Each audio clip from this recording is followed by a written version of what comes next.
الرحمن الرحيم ولقد خلقنا الإنسان من سلالة من طين ثم جعلناه نطفة في قرار مكين ثم خلقنا النطفة علقة فخلقنا العلقة مضغة فخلقنا المضغة عظاما فكسونا العظام لحما ثم أنشأناه خلقا آخر فتبارك الله أحسن الخالقين۔ سورۃ المومنون کی آیت نمبر 12 سے لے کے آیت نمبر 16 تک کا مضمون ہے۔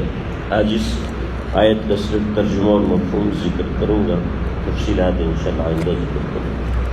وَلَقَدْ خَلَقْنَا الْإِنسَانَ مِنْ سُلَالَةٍ مِّن طِينٍ، اللہ نے ان 3 آیات کے اندر انسان کے عدم سے وجود میں آنے کا اور وجود سے عدم میں جانے کا سارا وہ ذکر کر دیا جو آج سائنس 1400 سال گزرنے کے بعد تحقیق کر کے سامنے لا رہی ہے، لیکن قرآن نے اس کو پہلے سے بیان کیا۔ وَلَقَدْ خَلَقْنَا الْإِنسَانَ مِنْ سُلَالَةٍ مِّن طِينٍ، ہم نے انسان کو پیدا کیا کھنکتی ہوئی مٹی سے۔ کھنکتی ہوئی مٹی مطلب وہ مٹی جس کو ٹک ٹک کریں تو اس میں سے آواز، اس کو انگلی مارے تو اس میں سے ٹک ٹک کی آواز آئی، یعنی کھنک کی آواز آئی، اتنی پختہ مٹی۔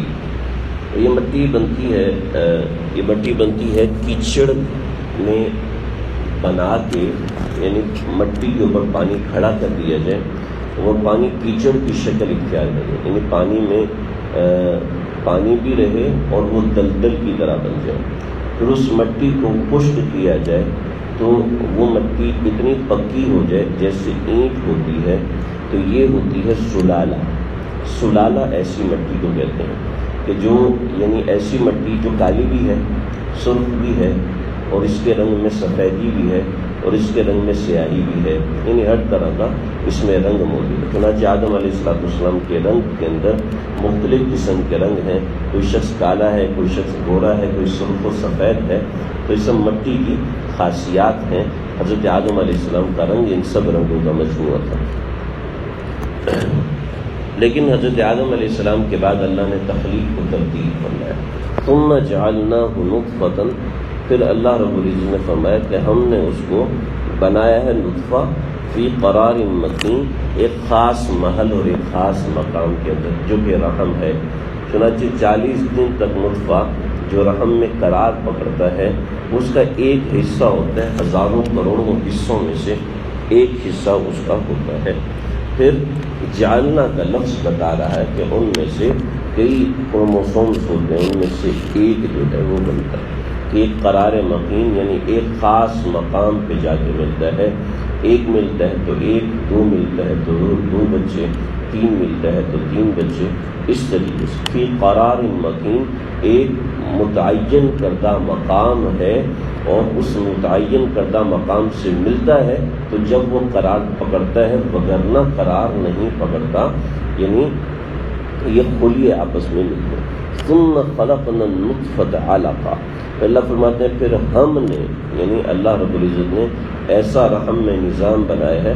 ثم خلقنا، پھر ہم نے بنایا ہے، یعنی اس میں خود سے طاقت نہیں ہوتی، ہم نے اس میں بنایا نطفہ کے اندر، کیونکہ اس کے کتنے بھی ٹیسٹ کیے جا چکے اور کتنا ہی اس کو خوردبین سے دیکھا جا چکا، اس کے اندر وہ اجزائے ترکیبی نہیں ملتے جو ایک سیڈ کے اندر ملتے ہیں۔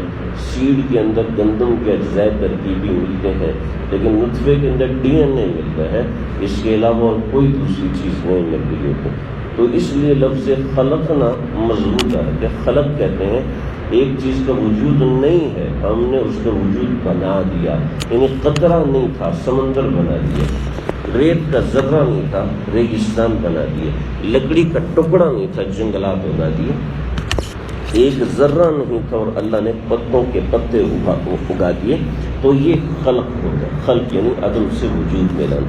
ثم خلقنا النطفة علقہ، کہ ہم نے اس نطفے کو علقہ ایک جمع ہوا خون میں تبدیل کر دیا، جس کو آج سائنس کی زبان میں کہتے ہیں کہ سب سے پہلے انسان کا دل بنتا ہے۔ فَخَلَقْنَا الْعَلَقَةَ مُضْغَةً، اور پھر اسی کے اوپر اللہ اس کو ایک گوشت کا ایک لوتھڑے میں تبدیل فرماتے ہیں۔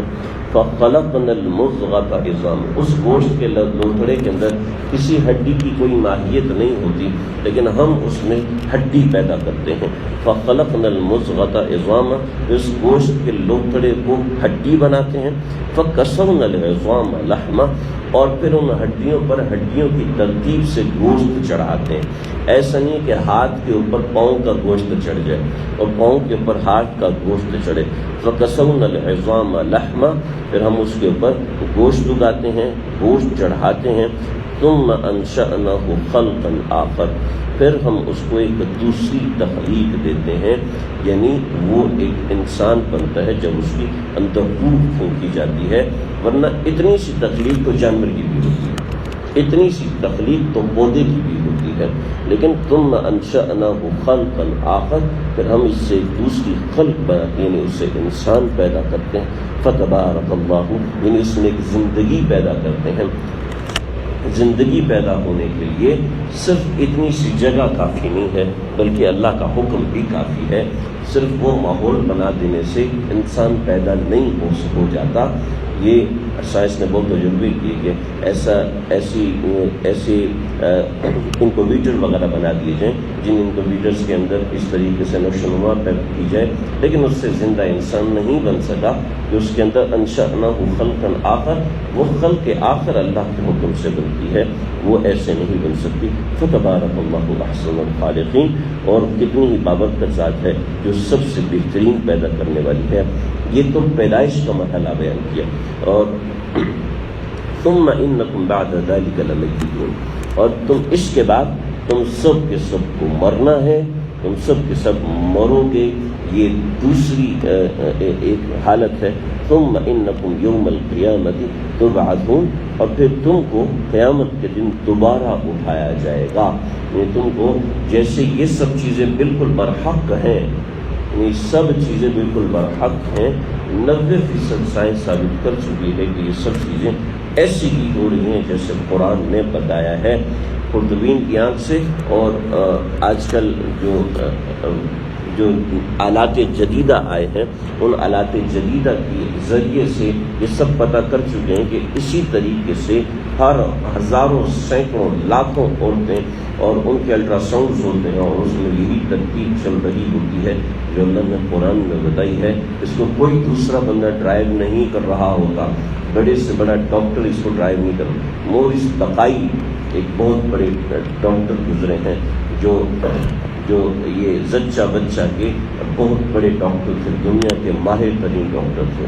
ان کو اپنی الماری کے اندر کسی نے کوئی کتاب دی تھی، اس میں یہ آیت کسی جگہ سے لکھی ہوئی ملی، اور پھر انہوں نے تلاش کیا تو پتہ کرتے کرتے کہا کہ یہ کسی مسلمان کو پتہ ہوگا، یا مسلمانوں سے پوچھا کہ یہ کیا ہے، یہ کس کی بات ہے، یہ کس نے لکھا ہوا ہے، یہ تو بالکل برحق ہے، یہ کون ہے اتنا بڑا سائنسدان جس نے یہ بات لکھی ہے کہ میں اس کے نتیجے تک پہنچا، لیکن آدھے نتیجے تک پہنچا، آج سے 100 سال پہلے، تو میں آدھے نتیجے تک پہنچا ہوں، اس کا پورا نتیجہ اس نے بتایا ہوا ہے، یہ کون ہے بتانے والا۔